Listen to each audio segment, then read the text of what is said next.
एक लड़का 5वीं मंजिला पर खड़ा होता है और चिल्लाता है, आई लव यू भव्या। कहो तुम्हें मेरा प्यार मंजूर है या नहीं। सोचकर जवाब देना, नहीं तो मैं यहाँ से कूदकर अपनी जान दे दूंगा। तो वह लड़की यानी भव्या जो नीचे खड़ी रहती है, वह भी चिल्लाकर कहती है, नहीं नहीं। भव्या को भव्य से सिर्फ और सिर्फ नफरत है। प्यार तो तुमसे मैं कभी भी नहीं करूंगी। तो वह लड़का भी पूरे एटीट्यूड में कहता है, प्यार तो तुम्हें मुझसे ही करना होगा। देख लेना, एक दिन खुद आकर कहोगी, भव्य आई लव यू। तो भव्या कहती है, कभी भी वह दिन नहीं आएगा जब मुझे तुम्हारे पास आना हो। वह लड़का कहता है, आओगी जरूर आओगी। इतना कहकर वह वहां से कूद जाता है। सभी वहां खड़े होकर देखने लगते हैं कि अब क्या होगा, मगर भव्य गिरता उससे पहले ही ऊपर से फेंके रस्सी को पाकर नीचे आ जाता है। जिसे देख भव्या कहती है अपने पास में खड़ी लड़की को, जो उसी की उम्र की दिख रही थी, देखा तारा, मैंने कहा था ना, ये सब केवल उसका नाटक है। देखो खुद ही साबित कर दिया कि वह नाटक कर रहा था। तो वह लड़की यानी तारा कहती है, नहीं भव्या, तुम भव्य को गलत समझ रही हो। वह सच में तुमसे बहुत प्यार करता है। ये केवल मैंने ही नहीं बल्कि पूरे कॉलेज ने देखा है कि भव्य तुमसे कितना प्यार करता है, मगर तुम हो कि पिछली बातें लेकर बैठी हो। मानती हूँ भव्य थोड़ा बदमाश है, मगर उसका प्यार तुम्हारे लिए बिल्कुल सही है। यदि इसी तरह तुम उसे ठुकराती रही तो देख लेना, उसका ये आवारापन तुम्हारे लिए दीवानगी बन जाएगी, जिसे तुम चाह कर भी रोक नहीं पाओगी। तभी वह लड़का यानी भव्य उन दोनों के पास आता है और भव्या का हाथ पकड़कर कहता है, भव्या तुम मेरे साथ ऐसा क्यों कर रही हो। तुम क्यों मेरा प्यार एक्सेप्ट नहीं कर सकती। आखिर क्या कमी है मुझ में। एक बार देखो तो सही, इंडिया के सबसे बड़े बिजनेसमैन का बेटा हूँ। तुम्हें वह हर खुशी दे सकता हूँ जो तुम चाहो। तो भव्या कहती है, तुम में कमी, तुम खुद कमी की दुकान हो। क्या कहा तुमने, इंडिया के सबसे बड़े बिजनेसमैन के बेटे हो। नहीं, तुम इंडिया के सबसे बड़े गैंगस्टर के बेटे हो। और एक गैंगस्टर का बेटा गैंगस्टर ही बन सकता है, और तुम जैसे इंसान से कोई भी प्यार नहीं कर सकता। तो वह लड़का गुस्से में कहता है, तुम्हें मुझसे प्यार करना ही होगा। तो भव्या भी पूरे एटीट्यूड में कहती है, कभी नहीं। लगता है कुछ दिनों पहले का मारा हुआ मेरा थप्पड़ भूल गए हो। तो वह लड़का कहता है, उसी थप्पड़ ने तो मुझे तुम्हारा दीवाना बना दिया, वरना किसी की भी इतनी हिम्मत नहीं है कि वह भव्य सिंह राजावत को बीच रास्ते थप्पड़ मार दे और जिंदा बच जाए।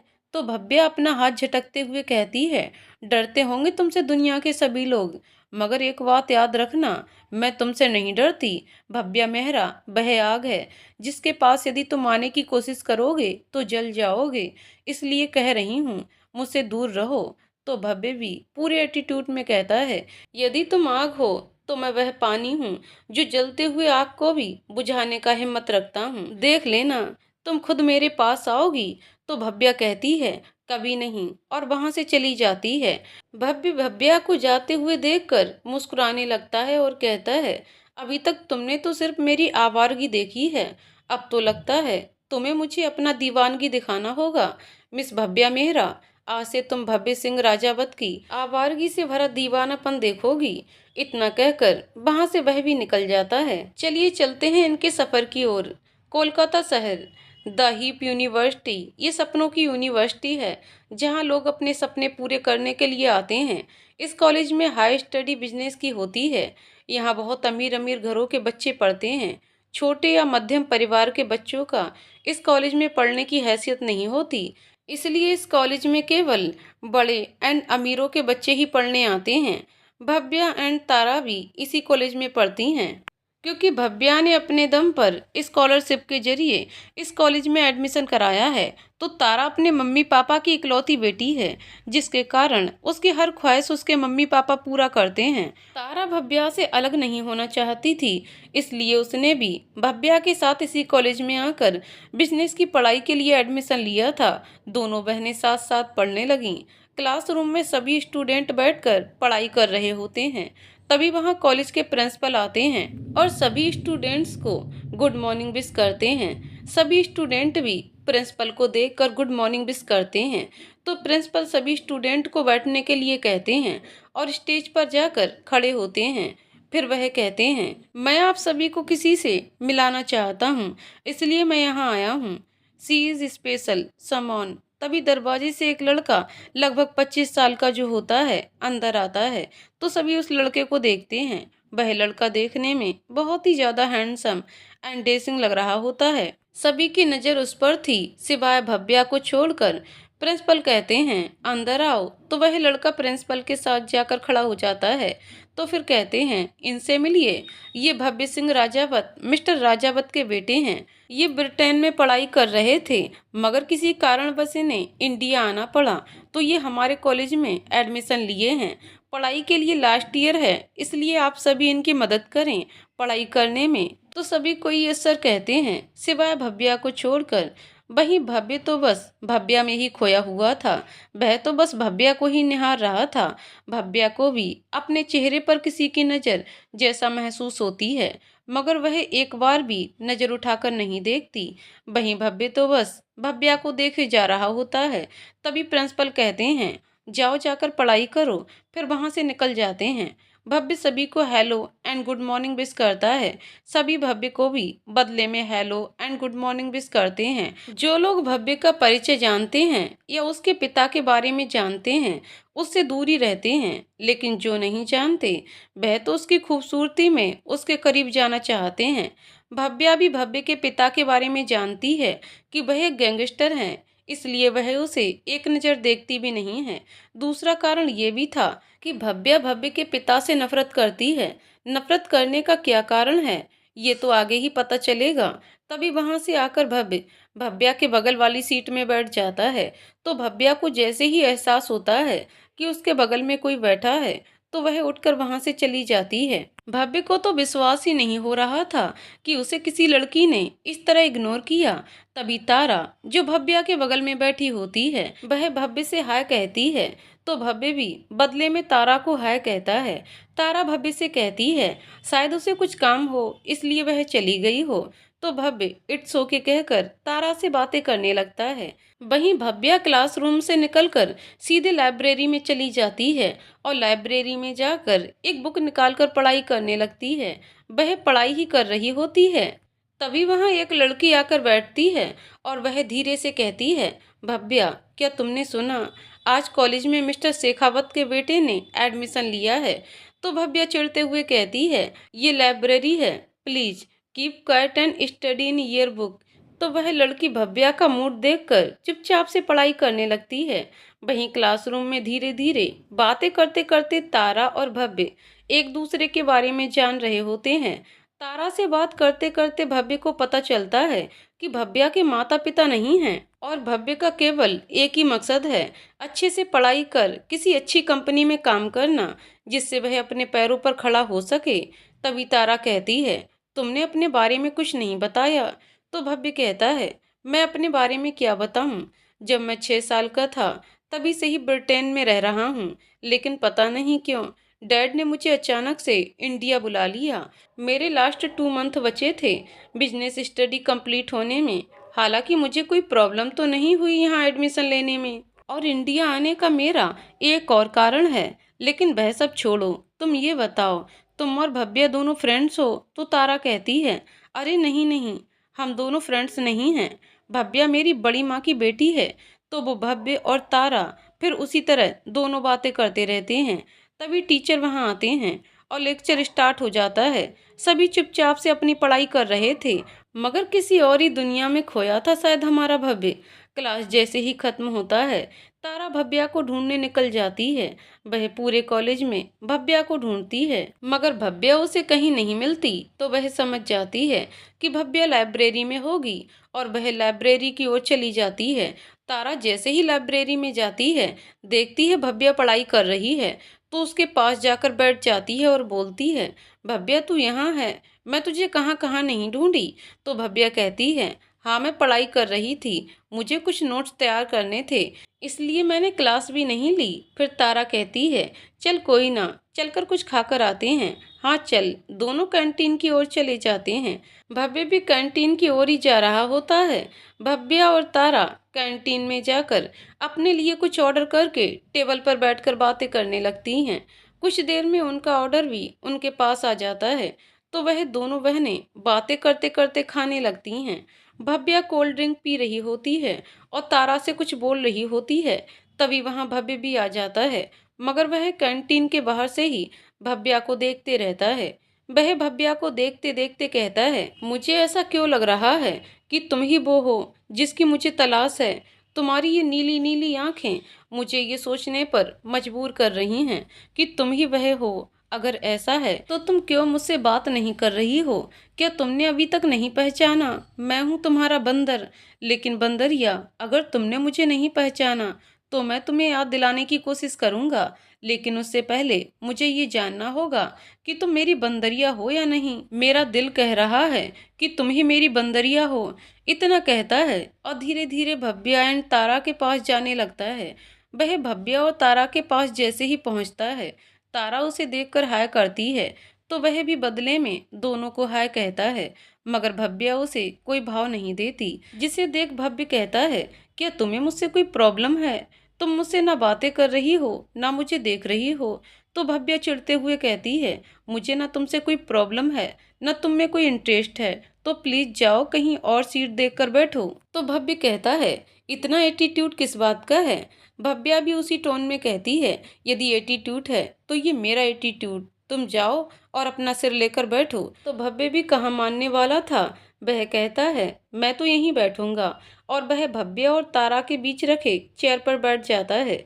जिसे देखकर तारा मुस्कुराती है, पर भव्या चिढ़ते हुए खड़ी हो जाती है। वह जैसे ही जाने लगती है, उसका हाथ पकड़ लेता है भव्य, जिसे देखकर भव्या गुस्सा हो जाती है। अब तो तारा को भी डर लग रहा होता है कि अब वह क्या करेगी, क्योंकि वह भव्या का गुस्सा बहुत अच्छे से जानती थी। तभी भव्या कहती है, मेरा हाथ छोड़ो वरना बहुत बुरा होगा। तो भव्य भी कहता है, नहीं छोड़ूंगा, पहले मुझसे बात करो। भव्या को बिल्कुल भी बर्दाश्त नहीं होता कि भव्य ने उसका हाथ पकड़ा होता है। वह गुस्से में पीछे मुड़कर एक थप्पड़ मारते हुए कहती है, मुझसे दूर रहा करो बंदर, वरना ये तुम्हारे लिए अच्छा नहीं होगा।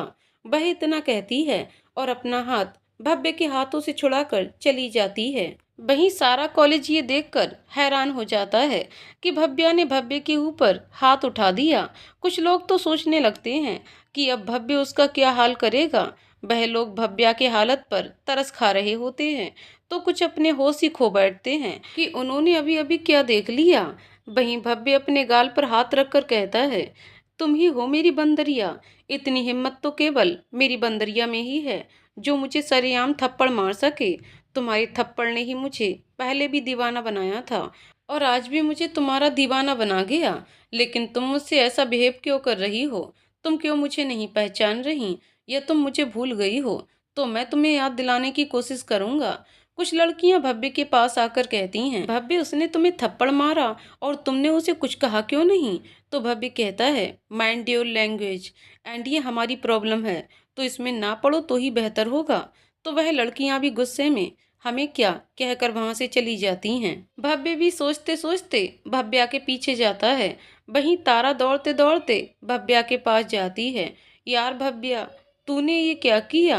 भव्य को थप्पड़ क्यों मारा? तो भव्या कहती है, तुमने देखा नहीं, पूरे कैंटीन के सामने उसने मेरा हाथ किस तरह पकड़ा था।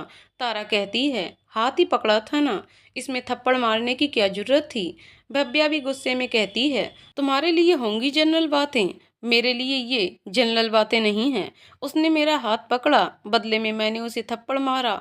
अब मुझे इससे आगे कोई बहस नहीं चाहिए, और यदि तू भी उसकी तरफदारी करेगी तो जा, तू उसी के साथ रहना, मुझे तुझसे बात नहीं करनी है।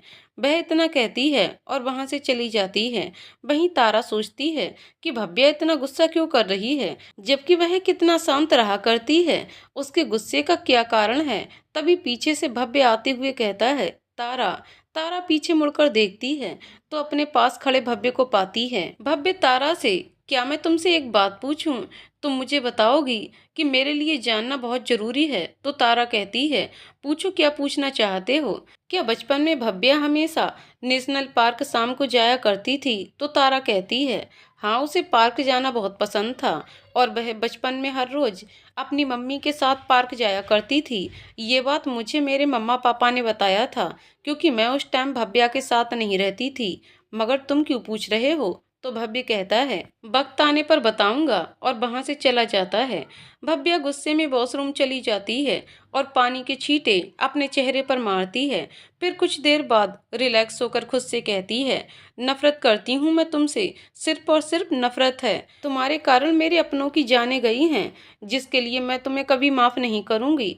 नफरत करती हूँ सिर्फ और सिर्फ नफरत। तुम्हारी जो बंदरिया थी वह बहुत पहले मर चुकी है। आज जो इस वक्त तुम्हारे सामने वह भव्या है, जो न किसी को पसंद करती है और न किसी से प्यार करती है, केवल और केवल तुमसे नफरत करती है। वह इतना कहती है और अपने चेहरे पर फिर से पानी के छींटे मारने लगती है।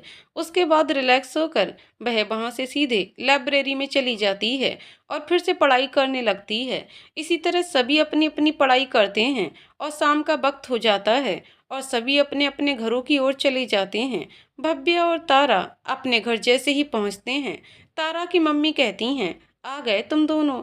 तो तारा भी जवाब देती है जी मॉम। भव्या कुछ न कहकर सीधे अपने कमरे में चली जाती है। पिछली बातें याद कर अपने बेड पर लेटकर रोने लगती है। रोते रोते ही सो जाती है। बाहर तारा की मम्मी तारा से पूछती हैं इसे क्या हुआ, क्यों इस तरह चली गई। तो तारा कहती है कुछ नहीं मम्मी, उसके सर में दर्द है, कुछ देर आराम करेगी तो ठीक हो जाएगी। वह इतना कहकर अपने कमरे की ओर चली जाती है। तारा की मम्मी भी किचन में जाकर अपना काम करने लगती हैं। भव्य अपने रूम में जाकर कुछ सामान निकालकर उसे देखकर यादों में खो जाता है, जहां एक 5 साल की बच्ची पार्क में बैठी होती है। उसी के बगल में एक 8 साल का लड़का किसी लड़के से लड़ाई कर रहा होता है। तो वह बच्ची खड़ी होकर उसकी ओर जाती है और उस लड़के को दूर कर एक थप्पड़ मारकर कहती है लड़ाई क्यों कर रहे हो तुम लोग यहाँ, लड़ाई करने आते हो? लड़ाई करना है तो जाओ यहाँ से, ये पार्क बच्चों के खेलने के लिए है, हम जैसे बच्चों के लिए, तुम लोगों के लड़ने के लिए नहीं। तो वह लड़का गुस्से से कहता है तुमने मुझे मारा। मगर वह बच्चा जैसे ही उस लड़की को देखता है तो कहता है अच्छा ठीक है, हम लड़ाई नहीं करेंगे, मगर उसके लिए तुम्हें मुझसे दोस्ती करनी पड़ेगी। तो वह लड़की कहती है अगर तुम लड़ाई नहीं करोगे तो पक्का मैं तुमसे दोस्ती करूंगी। तो वह लड़का कहता है पक्का प्रॉमिस, मैं कभी लड़ाई नहीं करूंगा। तो वह लड़की खुश हो जाती है और कहती है ठीक है, तो फिर हम दोस्त, इतना कहती है और उस लड़के से हैंडशेक करती है। वह लड़का भी बहुत खुश हो जाता है। वह उसे कहता है तुम ना बहुत क्यूट हो। तभी वह लड़की कहती है मैं क्यूट हूँ तो तुम बंदर हो। तो वह लड़का कहता है यदि मैं बंदर हूँ तो तुम मेरी बंदरिया हो। तो वह लड़की उसे मारने लगती है और वह बच्चा हंसने लगता है। तभी भव्य अपनी यादों से बाहर आता है और कहता है तुम आज भी नहीं बदली, तुम्हारे गुस्सा करने का आदत आज भी नहीं गया, बात बात पर थप्पड़ मारना, सभी आदतें वैसी ही हैं, तो फिर तुम मुझे क्यों भूल गईं? वह इतना कहता है और अपने सामानों को देखने लगता है, जो शायद उसकी कुछ बचपन की यादें होती हैं। वहीं भव्या के रूम में भव्या रोते रोते खुद से कहती है क्यों भव्य, क्यों तुम मुझे छोड़कर चले गए? आई हेट यू, मैं तुमसे सिर्फ और सिर्फ नफरत करती हूँ।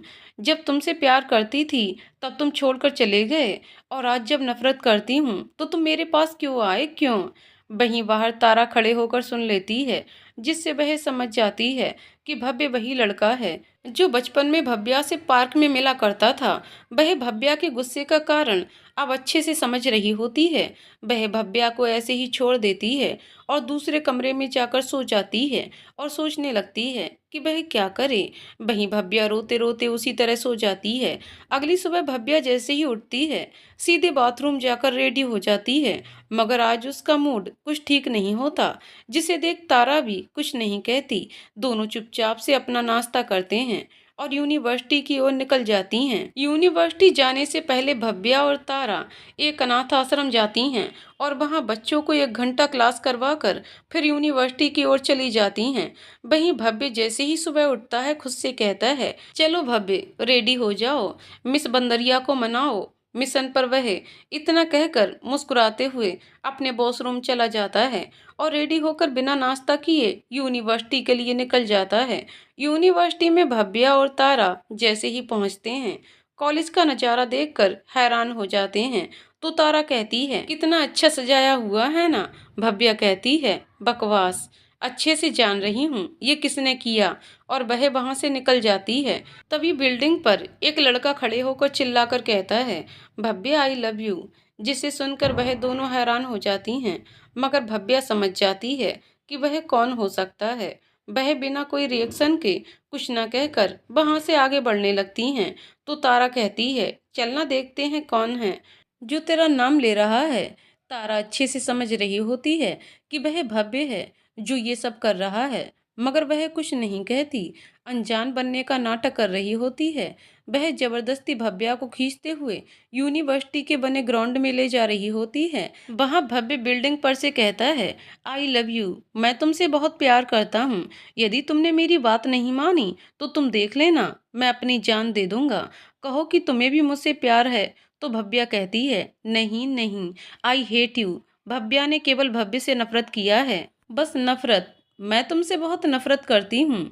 जिसे सुन वह कहता है, मगर मैं तो तुमसे प्यार करता हूँ, तो तुम्हें भी मुझसे प्यार करना पड़ेगा। तुम अभी तक जिस भव्य सिंह राजावत को जानती थीं, वह बस थोड़ा सा जिद्दी था, मगर अब जो भव्य सिंह राजावत तुम्हारे सामने खड़ा है, वह बहुत जिद्दी है। वह तुम्हें अपना बनाकर ही रहेगा। तो भव्या कहती है, नहीं, ये कभी नहीं होगा।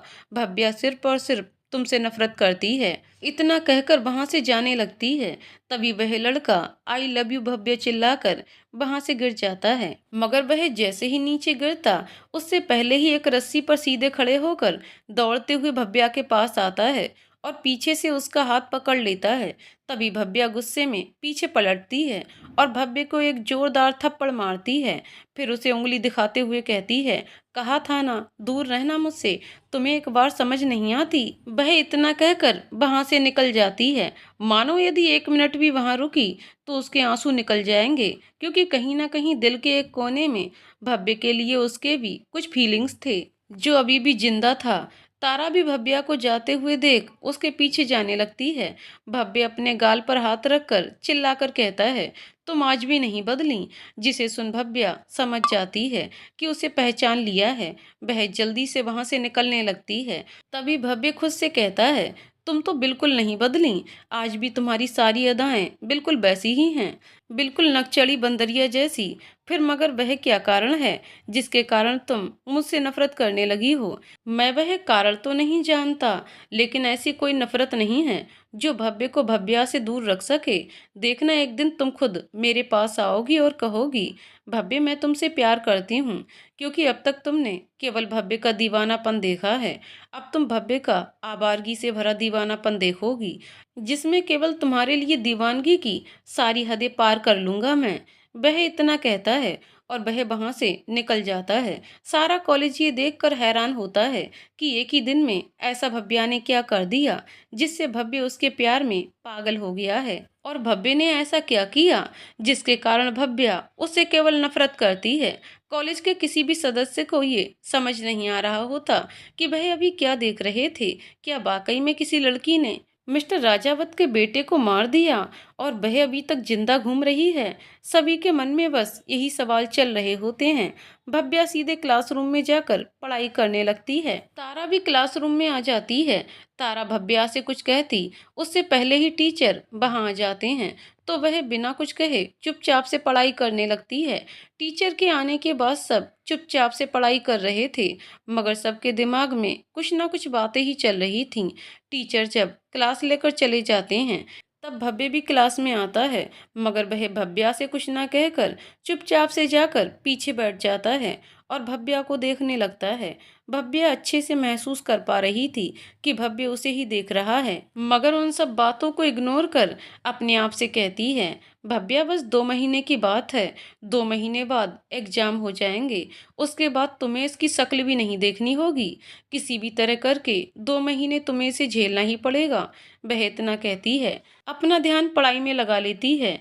तभी वहां दूसरी टीचर आते हैं और सभी को पढ़ाने लगते हैं। सभी पढ़ाई करते हैं। दूसरे टीचर जैसे ही क्लास खत्म कर जाते हैं, भव्या भी उनके पीछे पीछे निकल जाती है। भव्या को जाते देखकर तारा भी निकल जाती है। भव्या सीधे लाइब्रेरी में जाकर 1 घंटा पढ़ाई करती है। तारा भी उसके साथ होती है, क्योंकि वह बहुत अच्छे से जानती है कि अभी भव्या को उसकी जरूरत है। यदि अभी उसे नहीं संभाला गया तो वह बहुत बिखर जाएगी, इसलिए उसके साथ ही रह रही थी ताकि जब भी उसको उसकी जरूरत पड़े तो वह उसे संभाल सके। वह दोनों वहां से पढ़ाई करने के बाद चुपचाप से कैंटीन में चले जाते हैं कुछ खाने के लिए। भव्या और तारा जैसे ही कैंटीन पहुंचते हैं, वहां एक लड़के को देखकर दोनों ही चिढ़ जाते हैं। तारा अपने आप से कहती है, लो आ गया बंदर। तो भव्या, भगवान जी मेरे साथ ही क्यों? उसके बाद दोनों साइड से जाती हैं और अपना खाना ऑर्डर देकर टेबल पर बैठ जाती हैं। वह लड़का भी पीछे पीछे जाकर उनकी टेबल पर बैठ जाता है। तो भव्या उसे डांटते हुए बोलती है, तुम्हें एक बार समझ नहीं आता, मैंने कितनी बार कहा है। तो वह लड़का कहता है, क्या करूं, तुम्हारे प्यार ने दीवाना बना दिया। तुम तो मेरा प्रपोजल एक्सेप्ट नहीं करती, तो सोचा मैं ही क्यों ना तुम्हारे पीछे जाऊं। मैंने कितनी बार तुमसे कहा है कि मैं तुमसे प्यार करता हूं, लेकिन तुम हो कि मेरी बात मानती ही नहीं। तभी भव्या कहती है, ये कोई तुम्हारा प्यार नहीं, समझे, जाओ और पीछा छोड़ो मेरा। तो वह लड़का कहता है, नहीं, मैं तुम्हारा पीछा कभी नहीं छोड़ूंगा। तभी तारा कहती है, हम क्यों भव्या का पीछा क्यों नहीं छोड़ते? देख लेना, एक दिन ना तुम्हें इतना पीटूंगी कि खड़े भी नहीं हो पाओगे। सभी जानते थे कि वह भव्या को बहुत परेशान करता है। भव्या इसको एक भी भाव नहीं देती, मगर फिर भी भव्या के पीछे पूरे 3 साल से पड़ा हुआ है। जब से भव्या इस कॉलेज में एडमिशन ली है, तब से ही ये लड़का इसके पीछे पड़ा हुआ है। ये लड़का मयंक राजवंश है। ये भी एक गैंगस्टर परिवार से ही बिलोंग करता है, मगर इसकी फैमिली का इतना बड़ा बैकग्राउंड नहीं है जितना बड़ा भव्य का है। तभी वह लड़का चिल्लाते हुए कहता है, तुमसे बार बार बोलकर तो मैं थक चुका हूँ, तुम तो मेरी बात सुनती ही नहीं हो। सीधे से कह रहा हूँ, तो तुम्हें समझ नहीं आता? यदि मैं जबरदस्ती करने पर आ गया ना, तो तुम देख लेना। तो भव्या कहती है, तुम्हें जो करना है कर लो, मैं तुमसे डरती नहीं हूँ। तो वह लड़का जबरदस्ती भव्या को पकड़ लेता है। दूर खड़ा भव्य जैसे ही देखता है कि उस लड़के ने भव्या को छुआ, तो वह गुस्से में आकर उस लड़के को भव्या से अलग कर उसे पीटने लगता है और उससे कहता है, तुम्हारी हिम्मत भी कैसे हुई मेरी भव्या को छूने की? और उसे मारने लगता है। भव्या दोनों को इस तरह लड़ता देखकर डर जाती है, तो वह दोनों को छुड़ाने लगती है, मगर जैसे भव्य पर भूत सवार हो उसे मारने का, वह उसे छोड़ता ही नहीं। तभी वह लड़का भी भव्य को मारता है, जिससे भव्य के हाथ में चोट लग जाती है। वह कहता है, तुम कौन हो बे? तुम्हारी भव्या कब से हो गई? 3 साल से मैं इसे पटाने की पूरी कोशिश कर रहा हूँ, और अभी तुम आकर कहते हो तुम्हारी भव्या, ये बनेगी सिर्फ मेरी, मयंक राजवंश की। तो भव्य कहता है, 3 सालों से ना सुनने के बाद भी अभी तक तुम्हारी अक्ल ठिकाने नहीं आई है। जब उसने एक बार ना कह दिया मतलब ना, और वह सिर्फ मेरी है, इतना कहता है, और उसके बाद फिर से उसे मारने लगता है। तो वह मयंक कहता है, बहुत महंगा पड़ेगा, तुमने मुझ पर हाथ उठाया है। याद रखना, मैं मयंक राजवंश हूँ और अपना हिसाब अधूरा नहीं रखता। इतना कहता है और वह अपने दोस्तों के साथ वहां से निकल जाता है। भव्या भव्य की हालत देखकर रोने लगती है और वह दौड़ते हुए वॉशरूम की ओर चली जाती है। तारा भी भव्या के पीछे जाना चाहती थी, मगर वह भव्य की हालत देखकर नहीं चाहती और भव्य से पूछती है, तुम्हें चोट लगा? तो भव्य कहता है, थोड़ा सा है, ये तो कुछ नहीं है, मैं अपनी भव्या के लिए कुछ भी करने को तैयार हूँ। तो तारा खुश हो जाती है। भव्य तारा को भव्या के पास जाने को कहता है, क्योंकि वह बहुत अच्छे से जानता है अभी भव्या कैसी होगी। तारा भी भव्या के पास चली जाती है। भव्य वहां से सीधा मेडिकल रूम में चला जाता है अपने हाथ पर पट्टी करने के लिए। उसे पूछने या रोकने की किसी की भी हिम्मत नहीं थी, इसलिए वह चुपचाप से मेडिकल रूम में जाता है और खुद से ही पट्टी कर वापस आ जाता है और कैंटीन में बैठकर कुछ सोचने लगता है। वहीं भव्या वॉशरूम में जाकर रोने लगती है। उसे समझ ही नहीं आ रहा होता कि ये उसके साथ क्या हो रहा है। पहले मयंक और अभी भव्य, भव्या का दिल और दिमाग दोनों काम करना बंद कर देता है। वहीं रोते रोते बैठ जाती है। कुछ देर रोने के बाद वह अपने चेहरे पर पानी के कुछ छींटे मारती है और फिर फ्रेश होकर वहां से निकल जाती है। जब भव्या बाहर आती है तो तारा भव्या को देखती है, तो वह उसको गले लगा लेती है और फिर वह दोनों चुपचाप से चली जाती हैं। धीरे धीरे दिन इसी तरह बीतने लगते हैं। भव्य पूरी कोशिश करता है भव्या को मनाने की, मगर वह भव्या को नहीं मना पाता। तो वह एक दिन तारा को एक नोट देकर चला जाता है। तारा उस वक्त नहीं खोलती, क्योंकि भव्या उसके साथ होती है। तो वह चुपचाप से उस नोट को अपने बैग में डाल लेती है ताकि जब वह अकेली हो उसे पढ़ सके। भव्या एंड तारा के घर पर आज तारा की मम्मी ने दोनों बहनों के फेवरेट खाना बनाया होता है, जिसे देख दोनों खुश हो जाती हैं और चुपचाप से अपना खाना खाने लगती हैं। खाना खाने के बाद भव्या सोने चली जाती है। तारा कुछ बहाना बनाकर अपने गेस्ट रूम में चली जाती है। वहां जाकर वह वो नोट को खोलती है और उसे पढ़ने लगती है, जिसमें लिखा हुआ होता है, तारा मुझे तुमसे मिलना है, क्या तुम मुझसे मिल सकती हो? यदि तुम्हारी हाँ है तो होटल प्रेसिडेंट काल्पनिक नाम में मैं तुम्हारा कल शाम 5 बजे इंतजार करूंगा। प्लीज वहां आकर मिलना, मुझे कुछ बात करनी है। फिर तारा वह नोट फाड़कर फेंक देती है ताकि भव्या वह नोट न देख ले। यदि भव्या को पता चल गया कि तारा भव्य से बात करती है या कुछ, तो भव्या तारा से भी नाराज हो जाएगी, जो तारा नहीं चाहती। अगली सुबह रोज की ही तरह दोनों बहनें पहले आश्रम जाती हैं और उसके बाद यूनिवर्सिटी। यूनिवर्सिटी से आने के समय तारा कहती है, भव्या मेरे पेट में दर्द हो रहा है, तो तुम एक काम करो, आज आश्रम अकेली चली जाओ, मैं सीधा घर चली जाऊंगी। जिसे सुन भव्या कहती है, क्या हुआ है? तो तारा कहती है, बस थोड़ी सी तबीयत खराब है, मैं आराम करूंगी तो ठीक हो जाऊंगी, तू आश्रम जा, मैं घर जाती हूँ। तो भव्या ठीक है, अपना ध्यान रखना कहकर आश्रम की ओर चली जाती है। वहीं तारा उस होटल की ओर जाती है जहां उसे भव्य ने बुलाया है। तारा जैसे ही वह होटल पहुंचती है तो वह देखती है भव्य एक टेबल पर बैठा उसी का इंतजार कर रहा था। वहां चली जाती है। वहां जाने के बाद भव्य को हाय कहती है और उसके बगल वाले चेयर पर बैठ जाती है। तो भव्य भी उसे बदले में हाय कहता है और 2 कॉफी ऑर्डर करता है। वेटर कॉफी टेबल पर रखकर चला जाता है। दोनों अपनी कॉफी पीने लगते हैं। तभी भव्य तारा से, क्या तुम मुझे बता सकती हो कि भव्या मुझसे नफरत क्यों करती है? जहाँ तक मैं अपनी भव्या को जानता था, वह तो केवल मुझसे प्यार करती है, ये क्यों इतना बदल गई? तो तारा, हाँ, ये वह भव्या बिल्कुल नहीं है, ये तुमसे केवल नफरत करती है। वह तो कब की मर चुकी है जो तुमसे प्यार किया करती थी, क्योंकि जिस दिन तुम उसे छोड़कर गए, तुम्हें तो पता ही होगा, भव्या के पिता एक पुलिस कांस्टेबल थे। तो भव्य कहता है, वह बहुत अच्छे इंसान थे, मैं भव्या के जरिए 1-2 बार उनसे मिला था। तो तारा कहती है, तुम ये नहीं जानना चाहोगे कि भव्या के पिता और माँ की मौत कैसे हुई?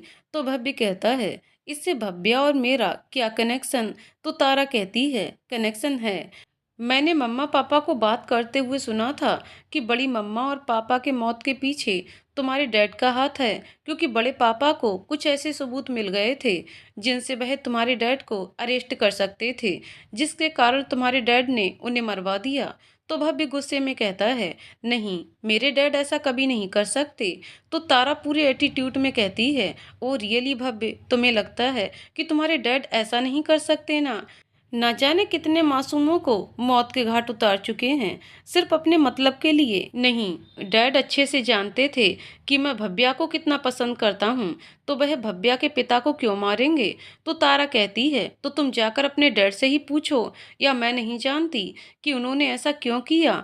मगर मैं एक बात अच्छे से जानती हूँ कि ये बात भव्या को पता है कि तुम्हारे डैड के कारण ही आज उसके मम्मी पापा इस दुनिया में नहीं हैं, जिस कारण से वह सिर्फ और सिर्फ तुमसे नफरत करती है।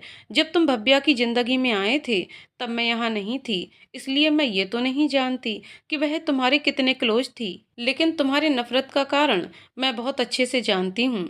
मैं जब भी उसे उसके बचपन के बारे में पूछती हूँ तो वह गुस्से में मुझसे झगड़ा कर लेती या रोने लगती। इतना तो समझ आता है कि वह उस घटना को याद नहीं करना चाहती है। भव्य, उसके दिल में बहुत दर्द भरा हुआ है जो शायद तुम ही निकाल सकते हो। उससे बात करो, उसे मनाओ, मगर उसे इस दर्द से बाहर निकालो, क्योंकि वह बचपन से ही इस दर्द में घुटती आ रही है। उम्मीद करती हूँ कि तुम ऐसा ही करोगे। तो भव्य कहता है, मैं भव्या से प्यार करता हूँ, मैं उसके लिए कुछ भी कर सकता हूँ। मैं डैड से जरूर पूछ लूंगा कि उन्होंने ऐसा क्यों किया, सब कुछ जानते हुए भी उन्होंने ऐसा क्यों किया। वह इतना कहता है और वहां से चला जाता है। तारा भी भव्य के जाने के बाद वहां से सीधे अपने घर की ओर चली जाती है। वह जैसे ही घर जाती है, ये देख कि भव्या भी नहीं आई, खुश होकर सीधे अपने रूम में जाती है और सोचने लगती है कि उसने भव्य को सब कुछ बताकर ठीक किया। भव्या घर ही जा रही होती है, तभी रास्ते में कुछ गुंडे उसे घेर लेते हैं। भव्या उन्हें देखकर डर जाती है, मगर फिर भी हिम्मत करके कहती है, कौन हो तुम लोग? तो वह लोग कहते हैं, हम कोई भी हों, इससे तुम्हें कोई मतलब नहीं, मगर तुम तो बहुत जानलेवा चीज हो जाने मन। जिसे सुन भव्या गुस्सा हो जाती है। वो गुस्से में कहती है, दूर रहो तुम लोग मुझसे, नहीं तो अच्छा नहीं होगा। तो वह लोग कहते हैं, दूर जाने के लिए इतने पास थोड़े ही ना आए हैं हम तो तुम्हें चाहते हैं और तुम्हें अपने साथ ले जाना चाहते हैं। चुपचाप से मान जाओ, वरना तुम्हारे लिए अच्छा नहीं होगा। जिसे सुन भव्या डर जाती है। वह धीरे धीरे पीछे होने लगती है, मगर वह 4 से 5 लोग होते हैं। वह चारों तरफ से भव्या को घेर लेते हैं। एक लड़का उनमें से आगे बढ़कर भव्या को छूने की कोशिश करता है। तभी पीछे से एक आवाज आती है, उसे यदि एक ने भी हाथ लगाया तो यहाँ से जिंदा नहीं जाओगे। जिसे सुन वहां खड़े सभी लोग पीछे मुड़कर देखते हैं। पीछे मुड़कर वह लोग जैसे ही देखते हैं, उनके तो होश ही उड़ जाते हैं। वह उनके पास खड़ा व्यक्ति, जो कि उम्र से 50 के आसपास होगा, 3 पीस पहने बहुत ही स्मार्ट लग रहा होता है। आदमी धीरे धीरे उनके पास जाता है और कहता है, क्या तुम लोग उसे अभी भी छूना चाहोगे? जिसे वह सभी अपने हाथ जोड़ लेते हैं और कहते हैं, हमें माफ़ कर दें साहब, हम नहीं जानते थे कि वह आपकी अपनी है, हमें माफ़ कर दें, हम सब ये गलती नहीं दोहराएंगे। जिसे सुन वह आदमी उसकी गर्दन पकड़ लेता है और कहता है, क्या हुआ? मैं उसे नहीं जानता, तो तुम लोग उसके साथ इस तरह के बर्ताव करोगे? क्या तुम लोग भूल गए हो कि अभी भी इस शहर पर वैभव सिंह राजावत का राज है? मेरे होते हुए इस शहर में ऐसा काम करने की तुम्हारी हिम्मत कैसे हुई? जिसे सुन वो पांचों उसके पैरों में गिर जाते हैं और माफी मांगने लगते हैं। तो वह उन्हें वहां से जाने को कह देता है। वह लोग ऐसे भागते हैं मानो यदि एक सेकंड के लिए भी उस एरिया के आसपास रहे तो उनका जीवन खत्म हो जाएगा। तभी वह आदमी धीरे धीरे भव्या के पास आता है, मगर वह आदमी को देख भव्या नफरत के लहजे में कहती है, दूर रहिए मुझसे। तभी वह आदमी कहता है, बेटा एक बार बात तो सुनो। तो भव्या कहती है, नहीं सुनूंगी, आप मेरे मम्मी पापा के कातिल हैं और मैं अपने मम्मी पापा के कातिल से कभी कोई बात नहीं करूंगी। जिसे सुन वो आदमी कहता है, बेटा मेरी बात तो सुनो, कितने सालों से तुमने अपने मन में ये गलतफहमी पाल रखी है कि मैंने तुम्हारे मम्मा पापा को मारा है। मैं मानता हूँ कि मैं एक गैंगस्टर हूँ और वह एक पुलिस ऑफिसर, मगर फिर भी हमारे बीच ऐसी कोई दुश्मनी नहीं थी जिसके कारण मैं उन्हें मार दूं। मैं तो उसकी ईमानदारी के कारण उसका बहुत इज्जत करता हूँ, मैं क्यों उसे मारूंगा? तो भव्या कहती है, आप चाहे जितनी भी सफाई दे दें, मैं ये कभी नहीं मानूंगी कि आपने मेरे मम्मा पापा को नहीं मारा। तभी वह आदमी फिर कहता है, तुम मानो या ना मानो, सच्चाई यही है कि मैंने तुम्हारे मम्मी पापा को नहीं मारा।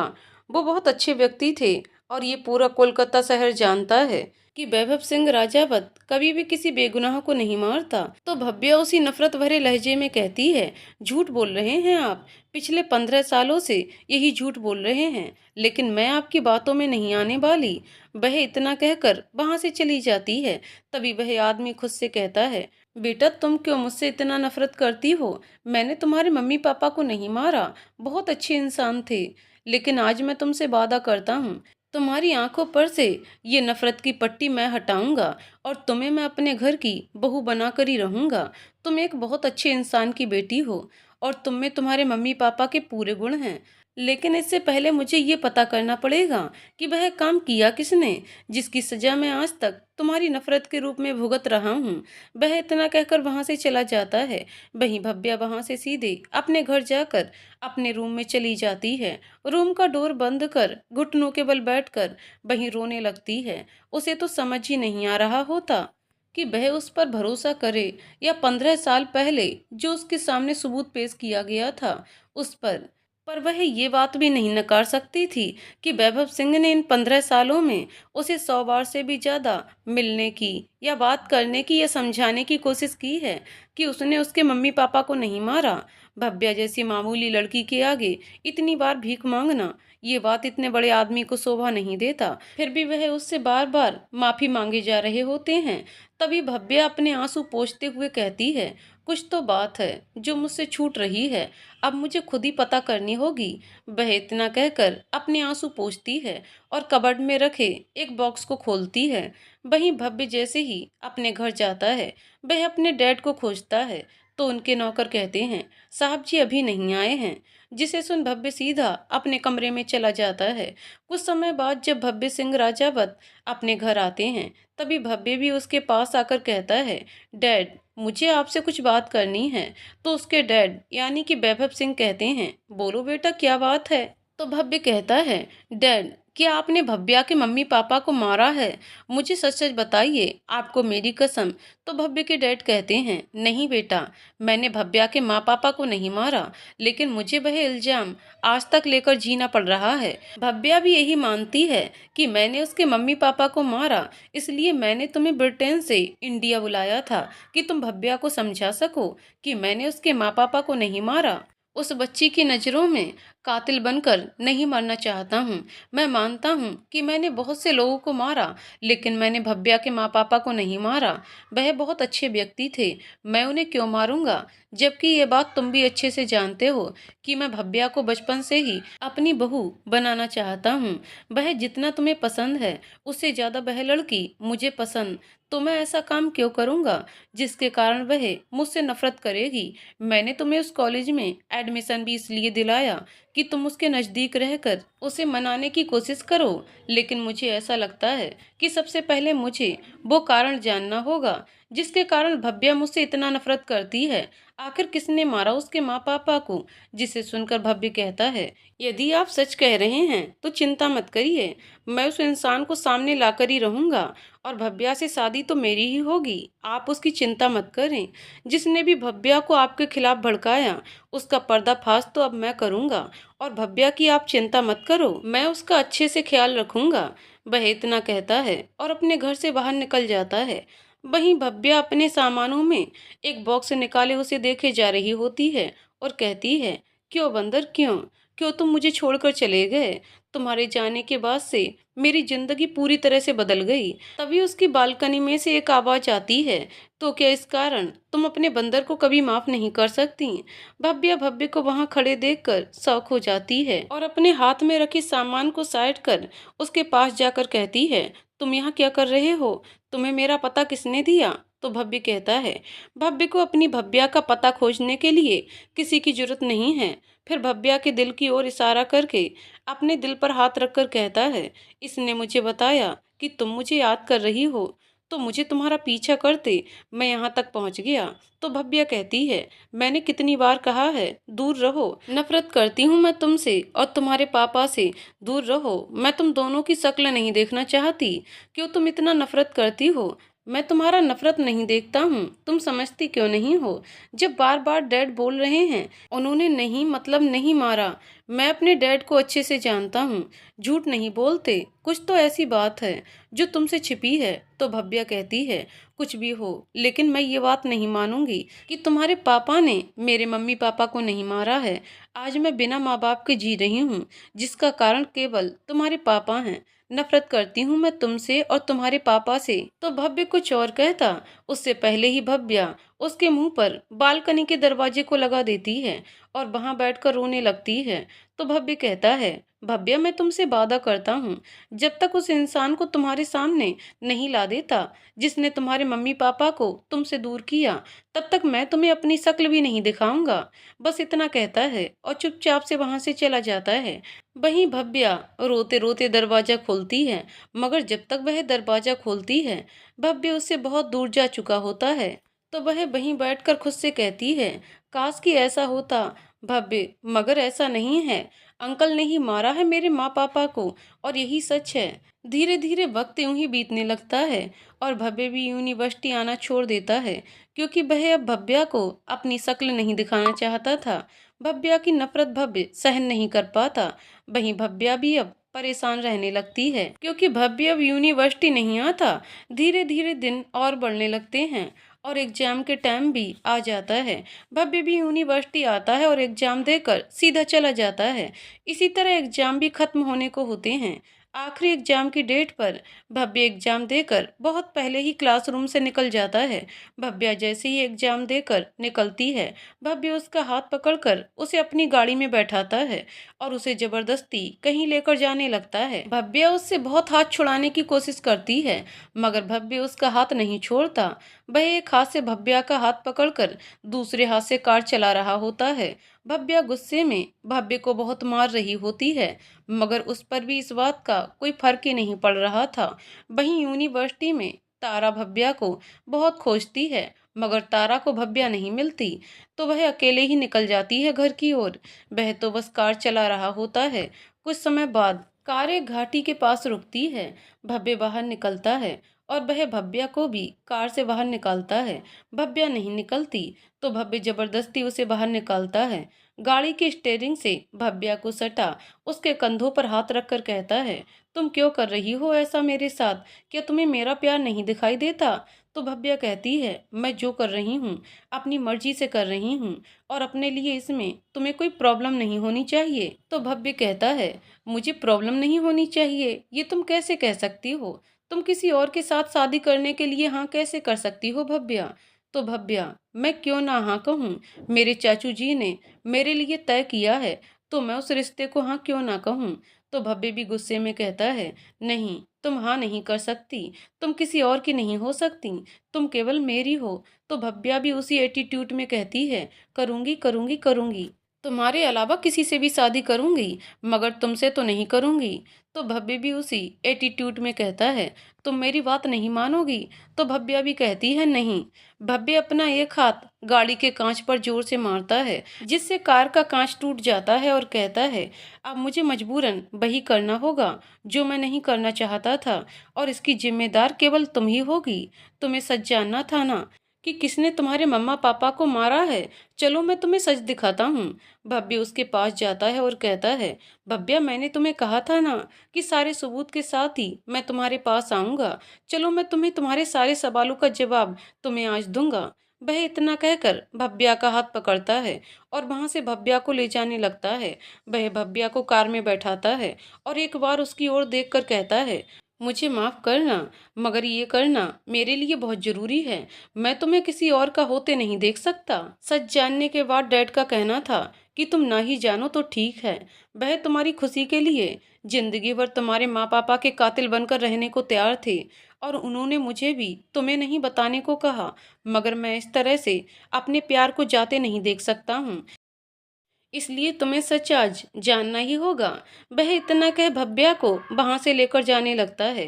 वहीं भव्या सोच रही थी, क्या सच है जो मैं सुन नहीं पाऊंगी? क्या मैं इतने साल से अंधेरे में जी रही थी? वहां यूनिवर्सिटी में तारा भव्या को खोज खोज कर परेशान हो रही होती है, मगर उसे तारा कहीं नहीं दिखती। तो वह पूरी यूनिवर्सिटी में खोजती है, मगर उसे तारा कहीं नहीं मिलती। तो वह परेशान हो जाती है। उसे समझ ही नहीं आ रहा होता कि भव्या को कहाँ खोजे, और आज यूनिवर्सिटी का भी आखिरी दिन था। इसके लिए उसे समझ ही नहीं आ रहा था कि भव्या अचानक से कहाँ चली गई। वह क्या करे क्या ना करे, कुछ नहीं समझ आ रहा था। तभी वहां से रिक्शा लेकर अपने घर की ओर वापस चली जाती है। भव्य भव्या को लेकर उसी के घर जाता है। भव्या अपने घर को देखकर हैरान हो जाती है और वह भव्य को सवालों की नजरों से देखते हुए कहती है, तुम मुझे यहाँ क्यों लाए हो? तो भव्य कहता है, तुम्हारे सारे सवालों के जवाब आज मैं तुम्हें यहीं दूंगा, इतना कहता है और कार से उतरकर भव्या को भी उतार उसके हाथ को पकड़ उसे उसके घर ले जाता है। भव्या की चाची जैसे ही देखती हैं कि भव्या को भव्य पकड़कर जबरदस्ती ला रहा है, तो वह उससे कहती हैं, कौन हो और तुम भव्या को इस तरह क्यों पकड़कर ला रहे हो? जिसे सुन भव्य कहता है, आपके भी सारे सवालों के जवाब अभी मिलेंगे, तब तक के लिए मुझे बहुत भूख लगी है, कुछ खिला दीजिए। जिसे सुन भव्या की चाची और भव्या दोनों हैरान हो जाती हैं। भव्या सोचती है, ये इतने सीरियस टाइम में भी किस तरह मजाक के लहजे में बोल रहा है। वहीं भव्य का आवाज सुन तारा अपने कमरे से आती है और भव्या को भव्य के साथ देखती है। तुम दोनों साथ? और भव्या, तुमने मुझे बताया क्यों नहीं कि तुम भव्य के साथ आ रही हो? मैंने तुम्हें पूरे कॉलेज में ढूंढा मगर तुम मुझे कहीं नहीं मिली। जिसे सुन भव्या कहती है, मैं इसके साथ आ नहीं रही थी, ये मुझे जबरदस्ती लेकर आया है। जिसे सुन तारा भी थोड़ी सी हैरान होती है मगर वह भव्य का नेचर जानती है, जिसके कारण कुछ नहीं कहती। तभी भव्य कहता है, आंटी जी, मैंने आपको क्या कहा? जाइए मेरे लिए कुछ खाने को ले आइए। इस बार भव्य इतना रुड़ लहजे में कहता है। जिसे सुन भव्या की चाची किचन में चली जाती हैं और वहां से कुछ स्नैक्स लाकर टेबल पर रख देती हैं। भव्या को बहुत गुस्सा आता है। वह कहती है, तुम मेरी चाची से इस तरह से बात नहीं कर सकते। मगर भव्य को इससे कोई फर्क ही नहीं पड़ता। वह टेबल पर बैठकर बहुत आराम से स्नैक्स खाने लगता है। तभी वहां भव्या के चाचा घर में एंटर करते हैं। वह जैसे ही भव्य को अपने घर में देखते हैं तो वह खुश हो जाते हैं, क्योंकि वह भव्य के परिचय से अच्छे से परिचित होते हैं। तो वह खुश होते हुए कहते हैं, बेटे आप यहाँ, मुझे तो विश्वास ही नहीं हो रहा कि मेरे घर आप आए हैं। इसका मतलब आपके पिता ने हमारी बात मान ली।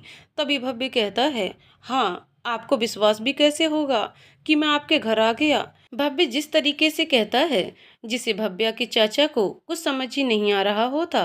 तभी भव्या के चाचा कहते हैं, आप आने से पहले मुझे बता देते तो मैं आपके स्वागत की पूरी तैयारी करता। जिसे सुन भव्य कहता है, इसकी कोई जरूरत नहीं है ससुर जी। ससुर जी सुनकर वहां खड़े सभी लोग हैरान होते हैं। वहीं भव्या के चाचा ये सुनकर बहुत खुश होते हैं और वह भव्य के पास जाकर कहते हैं, आपने मुझे ससुर जी कहा, इसका मतलब आपके पिताजी ने मेरी बात मान ली और आप तारा से शादी करने के लिए तैयार हैं। जिसे सुन वहां खड़े सभी लोग हैरान होते हैं, सिवाय तारा की माँ को छोड़कर। तभी भव्य कहता है, ना ना ना, मैंने आपको ससुर जी इसलिए कहा क्योंकि मैं तारा से शादी कर रहा हूँ, बल्कि मैंने आपको ससुर जी इसलिए कहा क्योंकि मैं भव्या से शादी करने जा रहा हूँ, वह भी आज ही। वहां खड़े किसी भी सदस्य को ये समझ नहीं आता कि वह लोग क्या बात कर रहे होते हैं। तभी भव्या आती है, चाचू ये आप क्या कह रहे हैं? तारा की शादी आप इसके साथ कैसे करा सकते हैं? और तुम भव्य की तरफ पॉइंट करके, मैं तुमसे शादी कभी नहीं करने वाली, याद रखना मेरी बात। फिर वह अपने चाचा से कहती है, चाचू आप क्या कह रहे हैं? हमें तो कुछ समझ ही नहीं आ रहा। आप अच्छे से जानते हैं कि भव्य के पिता ने ही मेरी मम्मा पापा को मारा है, फिर भी आप इसके साथ तारा की शादी कराना चाहते हैं? वह ये कहते हुए रो देती है। तभी तारा कहती है, हाँ पापा, और मैं इससे शादी कभी नहीं करूंगी। जिसे सुन तारा के पापा कहते हैं, तुम्हें शादी इसी से करना पड़ेगा क्योंकि ये मेरा फैसला है और ये मेरा सपना भी है। तभी भव्य मुस्कुराते हुए कहता है, ये की ना अपने पते की बात। यदि मेरे पापा ने भव्या के मम्मी पापा को मारा है तो आप अपनी बेटी की शादी मुझसे कैसे करा सकते हैं? क्या ये बात आप सभी को बताएंगे? जिसे सुन वहां खड़े सभी लोग हैरान हो जाते हैं। तभी भव्या के चाचा मिस्टर मित्तल कहते हैं, हाँ, क्योंकि मैंने भव्या की शादी कहीं और सेट किया है और मुझे अब तारा की शादी के बारे में भी सोचना है। तो यदि मैं आपके घर तारा का रिश्ता लेकर गया तो क्या गलत किया? जिसे सुन भव्य मुस्कुराते हुए कहता है, गलत नहीं किया, ठीक है। तो आप एक काम कीजिए, जिससे आपने भव्या की शादी सेट की है उसके साथ तारा की शादी करवा दें और आप मेरी शादी भव्या से करवाएं। जिसे सुन मिस्टर मित्तल गुस्से में आ जाते हैं और वह भव्य के ऊपर चिल्लाते हुए कहते हैं, भव्य आप अपनी लिमिट क्रॉस कर रहे हैं। तो भव्य भी पूरे गुस्से में होकर कहता है, मैं अपनी लिमिट क्रॉस कर रहा हूँ या आपने अपनी लिमिट क्रॉस की है? क्यों? तारा से आप उस आदमी की शादी क्यों नहीं करवा सकते? क्योंकि वह आदमी तारा से 15 साल बड़ा है, इसलिए। जिससे वहां सभी लोग हैरान होते हैं। तभी भव्य कहती है, ये तुम क्या कह रहे हो? भव्य, मेरे चाचा ऐसा कभी नहीं करेंगे। तो भव्य भी गुस्से में आकर कहता है, तुम्हारे चाचा क्या क्या कर सकते हैं ये मैं बहुत अच्छे से जानता हूँ, और अभी मैं ये तुम्हें भी बताऊंगा कि तुम्हारे चाचा क्या क्या कर सकते हैं और क्या क्या किया। जिसे सुनकर मिस्टर मित्तल थोड़ा हैरान हो जाते हैं, मगर फिर भी वह हिम्मत करके कहते हैं, भव्य आप अपनी लिमिट क्रॉस कर रहे हैं। मैंने अपनी बेटी के लिए आपका हाथ मांगा तो क्या गलत किया? मैं एक पिता हूँ। तभी भव्य कहता है, ठीक है ना, तो आप मेरी शादी भव्या से करवा दीजिए। मैं भव्या को पसंद करता हूँ। नहीं, ऐसा कभी नहीं होगा क्योंकि भव्या आपको पसंद नहीं करती। तभी भव्य कहता है, हाँ, ये तो सही कहा आपने, भव्या मुझे पसंद नहीं करती, लेकिन क्या आप एक बात बताना चाहेंगे कि वह मुझे क्यों नहीं पसंद करती? जिसे सुन मिस्टर मित्तल घबरा जाते हैं, जिसे देख भव्य कहता है, मैं बताता हूँ, क्योंकि आपने मेरे पिता के बारे में भव्या को जो उल्टी सीधी पट्टी पढ़ाई है, उसके कारण भव्या मुझसे नफरत करती है। जिसे मिस्टर मित्तल गुस्सा होते हुए कहते हैं, मैंने कोई पट्टी नहीं पढ़ाई है, जो सच था मैंने उसी को भव्या को दिखाया है। भव्य भी मुस्कुराते हुए कहता है, ओ रियली, जो सच था आपने वही भव्या को दिखाया है।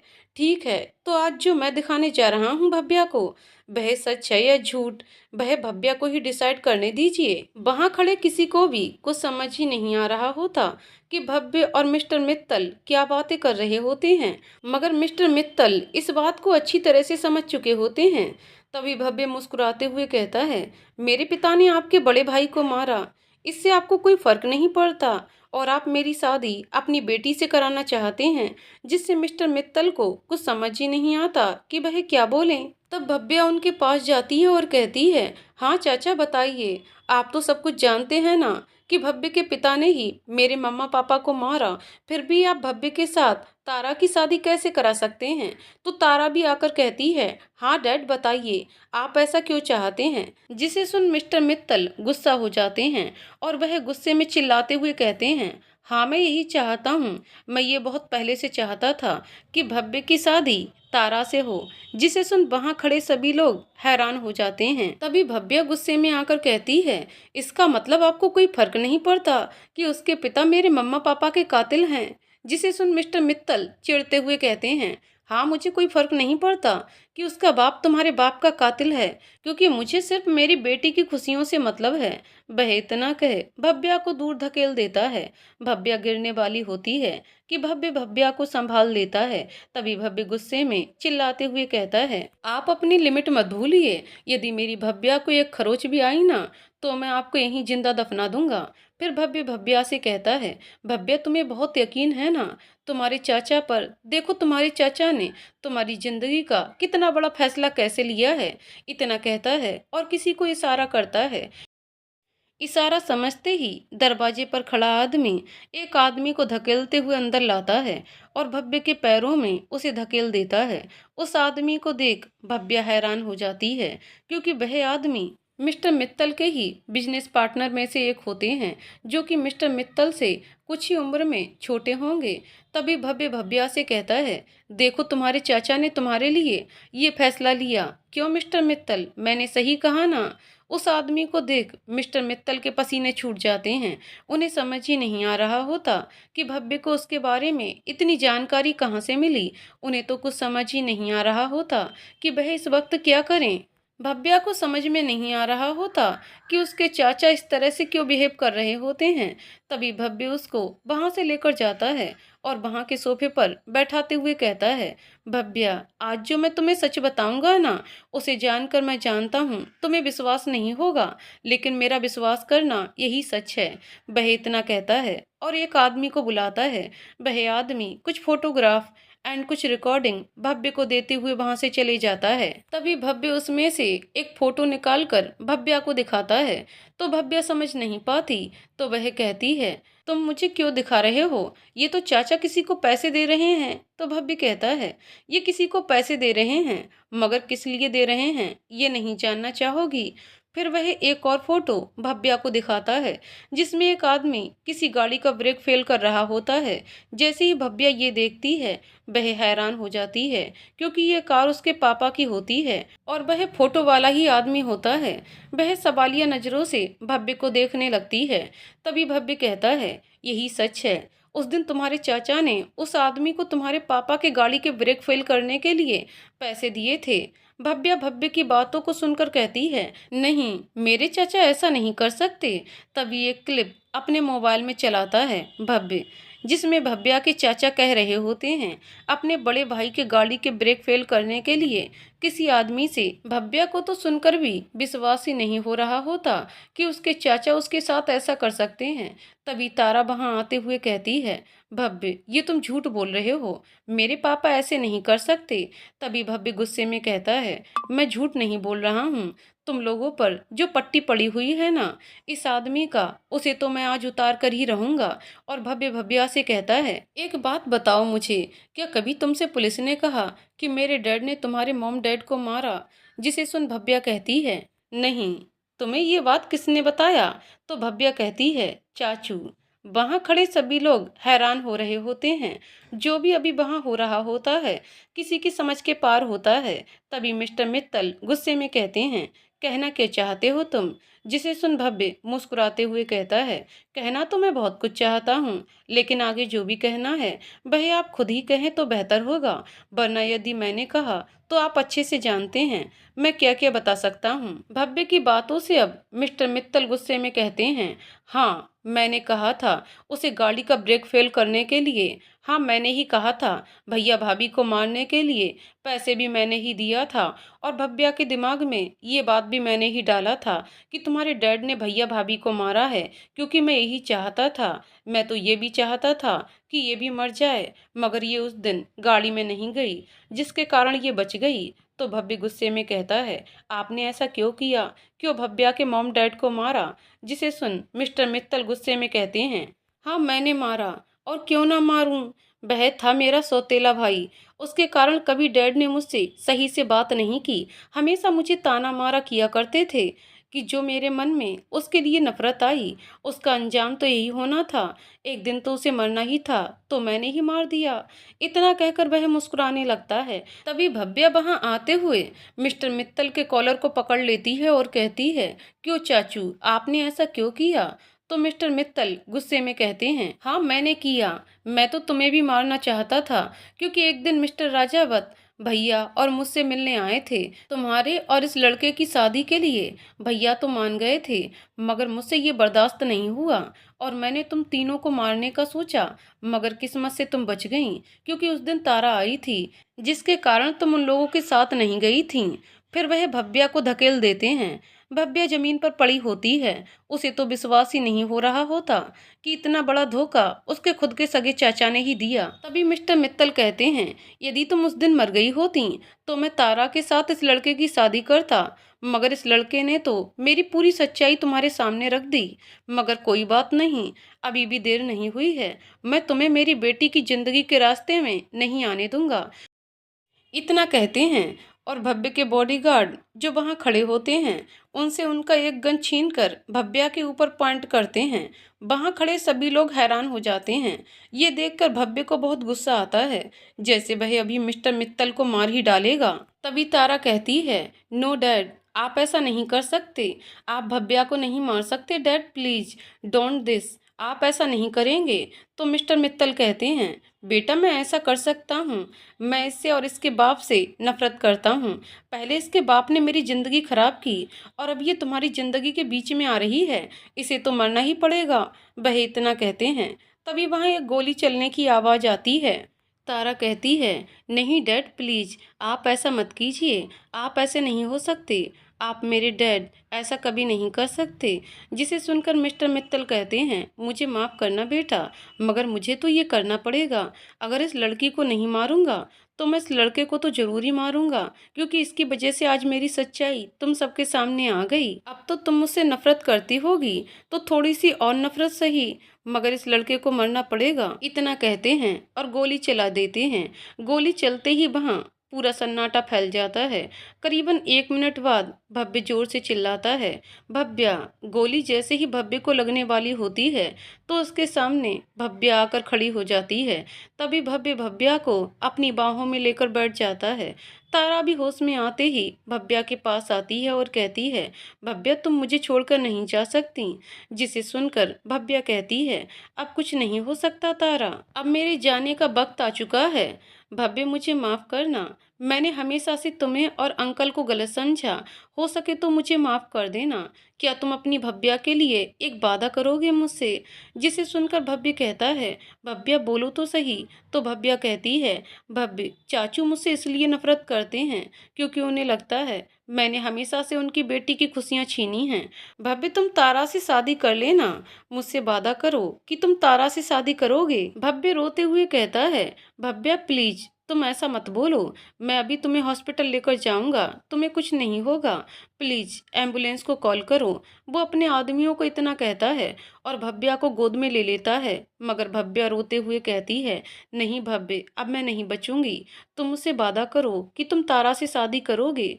जिसे सुनकर भव्य गुस्से में कहता है, ठीक है, तुम जो कहोगी मैं वह करूंगा, मगर प्लीज तुम इस तरह मुझसे बातें मत करो, मैं तुम्हें कुछ नहीं होने दूंगा। वह इतना कहता है और भव्या को लेकर हॉस्पिटल चला जाता है। तारा भी भव्या के पीछे पीछे जाती है।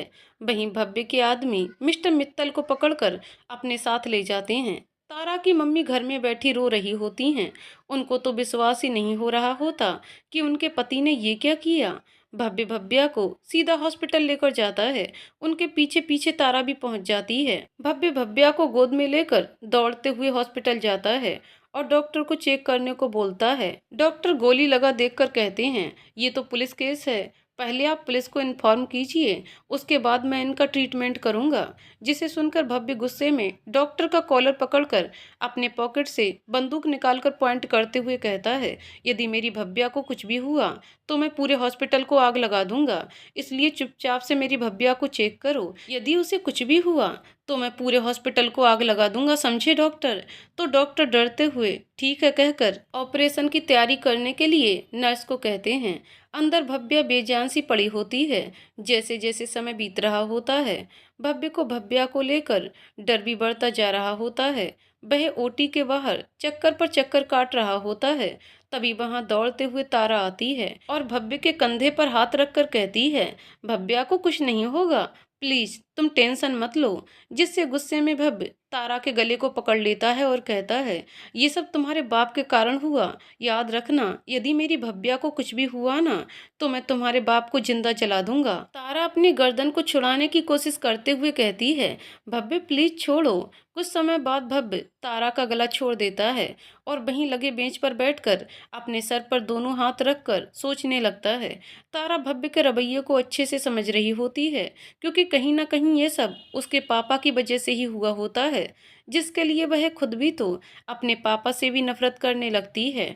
वह तो भव्या से अपनी जान से भी ज्यादा प्यार करती थी। दोनों साथ रहा करते थे। ऐसा लगता था जैसे दो सगी बहनें साथ रहती हैं। उसके दिल में भव्या के प्रति कोई गिला शिकवा नहीं था। उसे भी भव्या के लिए आज बहुत दुख हो रहा था। ऑपरेशन के कुछ समय बाद एक नर्स बाहर आती है। भव्य नर्स को बाहर आते देखकर कहता है, प्लीज बताइए मेरी भव्या कैसी है। तो नर्स कहती है, देखिए अभी कह नहीं सकते, उनकी स्थिति बहुत खराब है, गोली दिल के करीब लगने के कारण हम कह नहीं सकते कि वह ठीक भी होंगी या नहीं। ये सुनकर भव्य धड़ाम से जमीन पर गिर जाता है। उसे तो समझ ही नहीं आ रहा होता कि कुछ ही पलों में उसकी जिंदगी कैसे बदल गई। ऑपरेशन जैसे ही खत्म होता है, डॉक्टर बाहर आते हैं। भव्य डॉक्टर से पूछता है तो डॉक्टर कहते हैं, देखिए मिस्टर, मैं नहीं कह पाऊंगा कि वह ठीक होंगी कि नहीं। हमने ऑपरेशन कर दिया है, मगर मुझे ऐसा लगता है कि उनमें जीने की क्षमता ही नहीं है। शायद वह कोमा में जा सकती हैं, मगर कुछ देर में उन्हें होश आएगा तो आप एक बार उनसे मिल सकते हैं, मगर उनका अभी ठीक होना इम्पॉसिबल है। जिसे सुनकर भव्य रोने लगता है। रोते रोते भव्या के कमरे में चला जाता है। डॉक्टर मना करते रहते हैं, मगर वह किसी की नहीं सुनता। भव्य भव्या के पास बैठकर कहता है, भव्या तुम मुझे छोड़कर नहीं जा सकती, प्लीज भव्या तुम मुझे छोड़कर नहीं जा सकती। भव्य इसी तरह भव्या से कहे जा रहा होता है। तभी भव्या का हाथ हिलता है। धीरे धीरे करके भव्या की बॉडी में रिस्पांस आता है और वह अपनी आंखें खोलते हुए भव्य को देखने की कोशिश करती है। भव्या को होश में आता देख भव्य खुश हो जाता है, मगर भव्या भव्य से एक ही बात कहती है, मेरा वादा निभाना, तारा का साथ कभी मत छोड़ना। जिसे सुनकर भव्य को समझ ही नहीं आ रहा होता कि वह क्या करे, मगर भव्या फिर से कहती है, बोलो भव्य, मेरा वादा निभाओगे ना, बोलो भव्य। भव्य जल्दी से भव्या के हाथ में अपना हाथ रखता है और कहता है, तुम जो बोलोगी मैं वो करूंगा, मैं तुम्हारे सारे वादे निभाऊंगा, मगर जब तुम ठीक रहोगी तो तुम्हारे साथ। भव्या ये सुनते ही बेहोश हो जाती है। जिसे देखकर भव्य डॉक्टर डॉक्टर चिल्लाता है। तभी डॉक्टर अंदर आते हैं और वह भव्या को चेक करते हैं। फिर भव्य की ओर देखकर कहते हैं, सॉरी मिस्टर, अब ये कोमा में जा चुकी हैं, हम कह नहीं सकते कि इन्हें कब तक होश आएगा। तो भव्य डॉक्टर का कॉलर पकड़ते हुए कहता है, आप कैसे नहीं कह सकते कि कब होश आएगा? आप डॉक्टर हैं, आपको मालूम होगा। बताइए मेरी भव्या को कब होश आएगा? जिसे सुनकर डॉक्टर कहते हैं, नहीं मुझे नहीं मालूम कि इन्हें कब होश आएगा। इन्हें होश एक दिन में भी आ सकता है, एक महीने में भी आ सकता है, एक साल में भी आ सकता है, या फिर कभी नहीं आए। जिसे सुनकर भव्य वहीं बैठे भव्या का हाथ पकड़कर रोने लगता है। बाहर तारा खिड़की से ये सब देखकर वहीं रोने लगती है। उसे लग रहा होता है आज जो कुछ भी हुआ सब उसी के कारण हुआ है, इन सब की जिम्मेदार खुद ही है। आगे की कहानी अगली वीडियो में। तो दोस्तों आपको कहानी कैसी लगी कमेंट करके जरूर बताइएगा। कहानी पसंद आई हो तो वीडियो को लाइक शेयर करें और चैनल को सब्सक्राइब करें। कहानी को पूरा सुनने के लिए बहुत बहुत धन्यवाद दोस्तों।